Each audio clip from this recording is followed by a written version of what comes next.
អូននេះគឺជាសកម្មភាពនៃការអ៊ុតតង់ខ្មៅ UV ជូនដល់អតិថិជននៅខាងបាត់ដំបងដែលគាត់ទិញទំហំ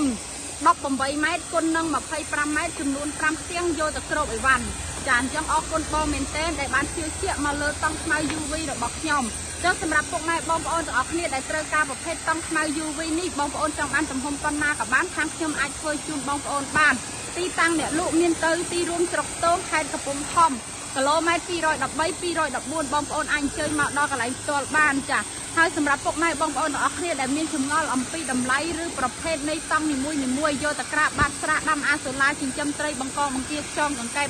បងប្អូនអាចធ្វើការសាកសួរព័ត៌មានមកកាន់អ្នកលក់បានចាទីតាំងអ្នកលក់មានច្បាស់លាស់ដល់ទំនុកចិត្តជូនពុកម៉ែបងប្អូនទាំងអស់គ្នានៅភាពកក់ក្ដៅកុំភ័យខ្លាចរឿងបោកប្រាស់ហើយកុំភ័យខ្លាចរឿងអីវ៉ាន់មិនល្អចាអញ្ចឹងបងប្អូនទាំងអស់គ្នាដែលធ្លាប់ទិញក៏សូមអរគុណបងប្អូនអតិថិជនថ្មីដែលមិនទាន់ទិញអាចបន្តការតាមដានទស្សនារាល់វីដេអូដែលខ្ញុំ live ជូនរៀងរាល់ថ្ងៃហើយសម្រាប់លេខវេលុយមានតែមួយខ្សែគត់095 656 222សូមអរគុណសូមគោរពលា